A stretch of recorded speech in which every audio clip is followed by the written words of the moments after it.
नेताजी सुभाष चंद्र बोस के अंग्रेजों की कैद से भाग निकलने की कहानी 1940 में जब हिटलर के बमवर्षक लंदन पर बम गिरा रहे थे, ब्रिटिश सरकार ने अपने सबसे बड़े दुश्मन सुभाष चंद्र बोस को कलकत्ता की प्रेसिडेंसी जेल में कैद कर रखा था।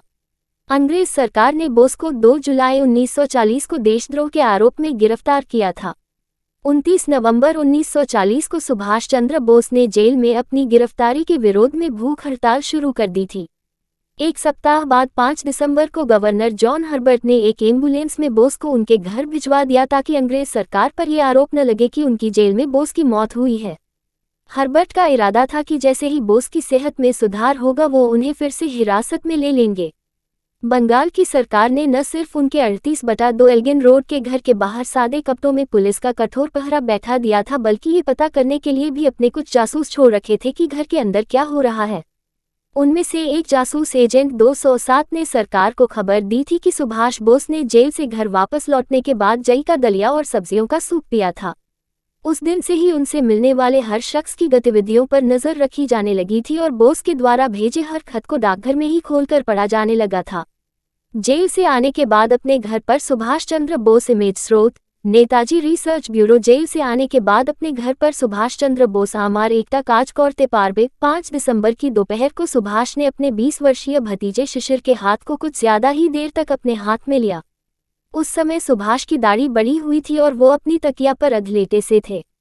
सुभाष चंद्र बोस के पौत्र और शिशिर बोस के बेटे सौगत बोस ने मुझे बताया था। सुभाष ने मेरे पिता का हाथ अपने हाथ में लेते हुए उनसे पूछा था, आमार एकटा काज करते पारबे, यानी क्या तुम मेरा एक काम करोगे? बिना ये जाने हुए कि काम क्या है, शिशिर ने हामी भर दी थी। नेताजी सुभाष चंद्र बोस अपने भाई शरद चंद्र बोस और मां प्रभावती के साथ अपने घर में बाद में पता चला कि वो भारत से गुप्त रूप से निकलने में शिशिर की मदद लेना चाहते थे। योजना बनी कि शिशिर अपने चाचा को देर रात अपनी कार में बैठाकर कलकत्ता से दूर एक रेलवे स्टेशन तक ले जाएंगे। सुभाष और शिशिर ने तय किया कि वो घर के मुख्य द्वार से ही बाहर निकलेंगे। उनके पास 2 विकल्प थे, या तो वो अपनी जर्मन वाड्रा कार इस्तेमाल करें या फिर अमेरिकी स्टूडबेकर प्रेसिडेंट का। अमेरिकी कार बड़ी जरूर थी लेकिन उसे आसानी से पहचाना जा सकता था, इसलिए इस यात्रा के लिए वाड्रा कार को चुना गया। शिशिर कुमार बोस अपनी किताब द ग्रेट एस्केप में लिखते हैं, हमने मध्य कलकत्ता के वेचल मौला डिपार्टमेंट स्टोर में जाकर बोस के भेष बदलने के लिए कुछ ढीली सलवारें और एक फेस टोपी खरीदी। अगले कुछ दिनों में हमने एक सूटकेस, एक अटैची, 2 कांच की कमीजें, टॉयलेट का कुछ सामान, तकिया और कंबल खरीदा। मैं फील्ड हैट लगाकर एक प्रिंटिंग प्रेस गया और वहां मैंने सुभाष के लिए विजिटिंग कार्ड छपवाने का ऑर्डर दिया। कार्ड पर लिखा था, Mohammad Ziauddin, BA, LLB, travelling inspector, the empire of India assurance company limited, स्थायी पता, सिविल लाइन्स, जबलपुर। सुभाष चंद्र बोस के भतीजे शिशिर कुमार बोस मां को भी सुभाष के जाने की हवा नहीं। यात्रा की एक रात पहले शिशिर ने पाया कि जो सूटकेस वो खरीद कर लाए थे वो वाड्रा कार के बूट में समा ही नहीं पा रहा था। इसलिए तय किया गया कि सुभाष का पुराना सूटकेस ही उनके साथ जाएगा। उस पर लिखे गए उनके नाम SCB को मिटाकर उसके स्थान पर चीनी स्याही से MZ लिखा गया। 16 जनवरी को कार की सर्विसिंग कराई गई। अंग्रेजों को धोखा देने के लिए सुभाष के निकल भागने की बात बाकी घर वालों, यहाँ तक कि उनकी मां से भी से छिपाई गई। जाने से पहले सुभाष ने अपने परिवार के साथ आखिरी बार भोजन किया। उस समय वो सिल्क का कुर्ता और धोती पहने हुए थे। सुभाष को घर से निकलने में थोड़ी देर हो गई क्योंकि घर के बाकी सदस्य अभी जाग रहे थे। शयन कक्ष की बत्ती जलती छोड़ी गई। सुभाष बोस पर किताब हिज मेजेस्टीज अपोनेंट लिखने वाले सौगत बोस ने मुझे बताया, रात 1:35 के आसपास सुभाष बोस ने मोहम्मद ज़ियाउद्दीन का भेष धारण किया। उन्होंने सोने के रिम का अपना चश्मा पहना जिसको उन्होंने 1 दशक पहले पहनना बंद कर दिया था। शिशिर की लाई गई काबुली चप्पल उन्हें रास नहीं आई, इसलिए उन्होंने लंबी यात्रा के लिए फीतेदार चमड़े के जूते पहने। सुभाष कार की पिछली सीट पर जाकर बैठ गए। शिशिर ने वाड्रा कार BLA 7169 का इंजन स्टार्ट किया और उसे घर के बाहर ले आए। सुभाष के शयन कक्ष की बत्ती अगले 1 घंटे के लिए जलती छोड़ दी गई। जब सारा कलकत्ता गहरी नींद में था, चाचा और भतीजे ने लोअर सर्कुलर रोड, सियालदाह और हैरिस रोड होते हुए हुगली नदी पर बना हावड़ा पुल पार किया। दोनों चंद्रनगर से गुजरे और भोर होते होते आसनसोल के बाहरी इलाके में पहुंच गए। सुबह करीब 8:30 बजे शिशिर ने धनबाद के बरारी में अपने भाई अशोक के घर से कुछ 100 मीटर दूर सुभाष को कार से उतारा। इसी वार्ड कार से सुभाष बोस कलकत्ता से गोमो गए थे। शिशिर कुमार बोस अपनी किताब द ग्रेट एस्केप में लिखते हैं, मैं अशोक को बता ही रहा था कि माजरा क्या है कि कुछ दूर पहले उतारे गए इंश्योरेंस एजेंट जियाउद्दीन दूसरे भेष में सुभाष ने घर में प्रवेश किया। वो अशोक को बीमा पॉलिसी के बारे में बता ही रहे थे कि उन्होंने कहा कि ये बातचीत हम शाम को करेंगे। नौकरों को आदेश दिए गए कि जियाउद्दीन के आराम के लिए एक कमरे में व्यवस्था की जाए। उनकी उपस्थिति में अशोक ने मेरा जियाउद्दीन से अंग्रेजी में परिचय कराया, जबकि कुछ मिनटों पहले मैंने ही उन्हें अशोक के घर के पास अपनी कार से उतारा था। गोमो से कालका मेल पकड़ी। शाम को बातचीत के बाद जियाउद्दीन ने अपने मेजबान को बताया कि वो गोमो स्टेशन से कालका मेल पकड़कर अपनी आगे की यात्रा करेंगे। कालका मेल गोमो स्टेशन पर देर रात आती थी। गोमो स्टेशन पर नींद भरी आंखों वाले एक कुली ने सुभाष चंद्र बोस का सामान उठाया। शिशिर बोस अपनी किताब में लिखते हैं, मैंने अपने रंगाकाका बाबू को कुली के पीछे धीमे धीमे ओवरब्रिज पर चढ़ते देखा। थोड़ी देर बाद वो चलते चलते अंधेरे में गायब हो गए। कुछ ही मिनटों में कलकत्ता से चली कालका मेल वहां पहुंच गई। मैं तब तक स्टेशन के बाहर ही खड़ा था। 2 मिनट बाद ही मुझे कालका मेल के आगे बढ़ते पहियों की आवाज सुनाई दी। सुभाष चंद्र बोस की ट्रेन पहले दिल्ली पहुंची, फिर वहां से उन्होंने पेशावर के लिए फ्रंटियर मेल पकड़ी। उस जमाने का पेशावर शहर, पेशावर के ताजमहल होटल में सुभाष को ठहराया गया। 19 जनवरी की देर शाम जब फ्रंटियर मेल पेशावर के कैंटोनमेंट स्टेशन में घुसी तो मियां अकबर शाह बाहर निकलने वाले गेट के पास खड़े थे। उन्होंने एक अच्छे व्यक्तित्व वाले मुस्लिम शख्स को गेट से बाहर निकलते देखा। वो समझ गए कि वो और कोई नहीं, दूसरे भेष में सुभाष चंद्र बोस हैं। अकबर शाह उनके पास गए और उनसे एक इंतजार कर रहे तांगे में बैठने के लिए कहा। उन्होंने तांगे वाले को निर्देश दिया कि वो इन साहब को डीन होटल ले चले। फिर वो एक दूसरे तांगे में बैठे और सुभाष के तांगे के पीछे चलने लगे।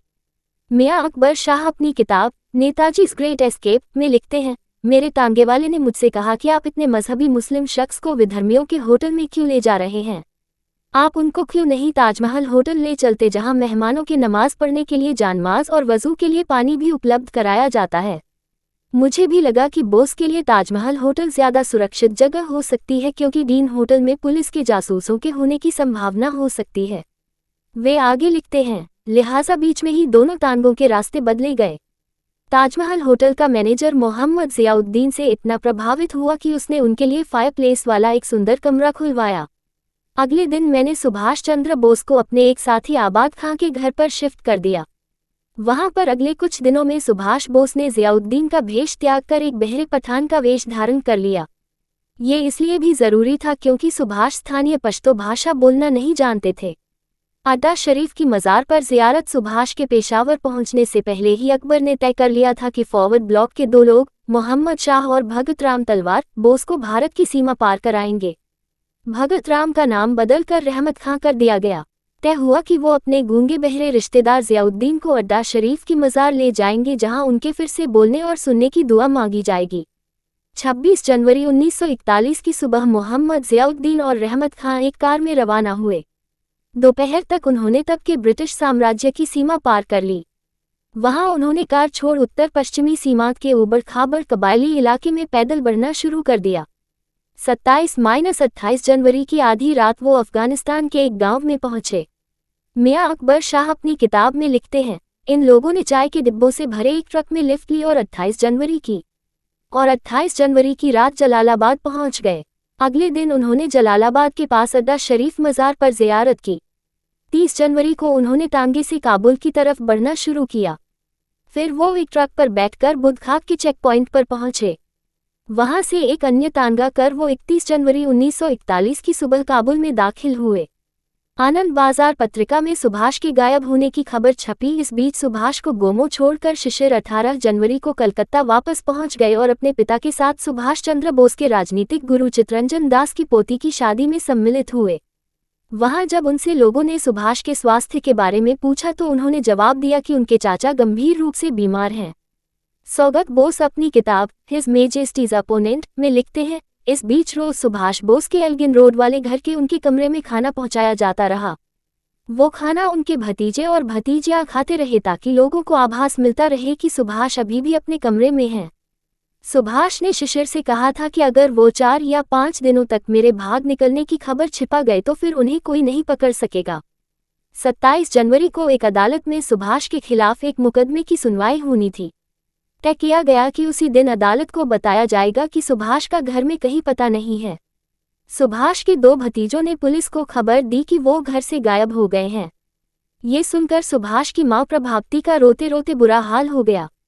उनको संतुष्ट करने के लिए सुभाष के भाई शरत ने अपने बेटे शिशिर को उसी वाड्रा कार में सुभाष की तलाश के लिए कालीघाट मंदिर भेजा।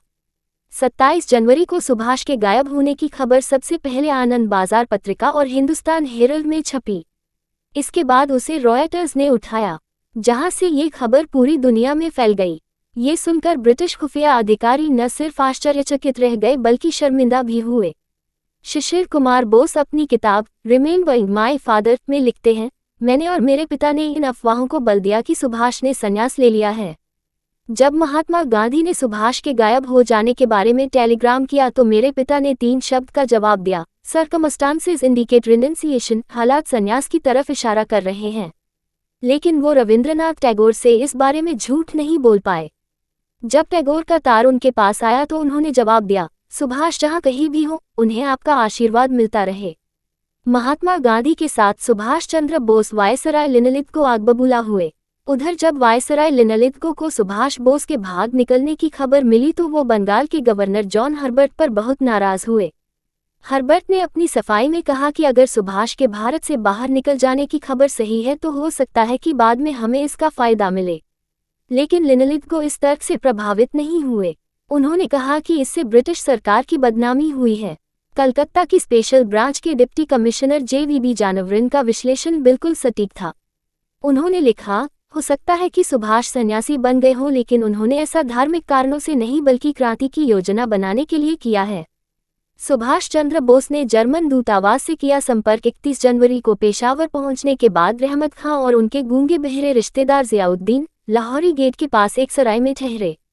इस बीच रहमत खां ने वहां के सोवियत दूतावास से संपर्क करने की कोशिश की, लेकिन उन्हें सफलता नहीं मिली। जब सुभाष ने खुद जर्मन दूतावास से संपर्क करने का फैसला किया, उनसे मिलने के बाद काबुल दूतावास में जर्मन मिनिस्टर हांस पिल्गेर ने 5 फरवरी को जर्मन विदेश मंत्री को तार भेजकर कहा, सुभाष से मुलाकात के बाद मैंने उन्हें सलाह दी है कि वो भारतीय दोस्तों के बीच बाजार में अपने आप को छिपाए रखें। मैंने उनकी तरफ से रूसी राजदूत से संपर्क किया है। बर्लिन और मॉस्को से उनके वहां से निकलने की सहमति आने तक बोस सीमेंस कंपनी के हेर टॉमस के जरिए जर्मन नेतृत्व के संपर्क में रहे।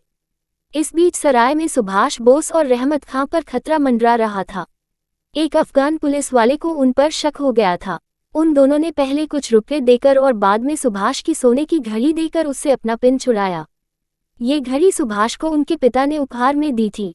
ऑर्लैंडो मजोटा के पासपोर्ट पर नेताजी की यही तस्वीर चिपकाई गई थी। इटालियन राजनेता के पासपोर्ट में बोस की तस्वीर। कुछ दिनों बाद सीमेंस के हेर टॉमस के जरिए सुभाष बोस के पास संदेश आया कि अगर वो अपनी अफगानिस्तान से निकल पाने की योजना पर अमल करना चाहते हैं तो उन्हें काबुल में इटली के राजदूत पाइत्रो क्वारोनी से मिलना चाहिए। 22 फरवरी 1941 की रात को बोस ने इटली के राजदूत से मुलाकात की। इस मुलाकात के 16 दिन बाद 10 मार्च 1941 को इटालियन राजदूत की रूसी पत्नी सुभाष चंद्र बोस के लिए एक संदेश लेकर आई, जिसमें कहा गया था कि सुभाष दूसरे कपड़ों में एक तस्वीर खिंचवाएं। सौगत बोस अपनी किताब हिज मेजेस्टीज अपोनेंट में लिखते हैं, सुभाष की उस तस्वीर को एक इटालियन राजनयिक ऑर्लैंडो मजोटा के पासपोर्ट में उनकी तस्वीर की जगह लगा दिया गया। हिटलर से हाथ मिलाते सुभाष बोस। 17 मार्च की रात सुभाष को एक इटालियन राजनयिक सिनोर क्रेसिसिनी के घर शिफ्ट कर दिया गया। सुबह तड़के वो एक जर्मन इंजीनियर वेंगर और 2 अन्य लोगों के साथ कार से रवाना हुए। वो अफगानिस्तान की सीमा पार करते हुए पहले समरकंद पहुंचे और फिर ट्रेन से मॉस्को के लिए रवाना हुए। वहां से सुभाष चंद्र बोस ने जर्मनी की राजधानी बर्लिन का रुख किया।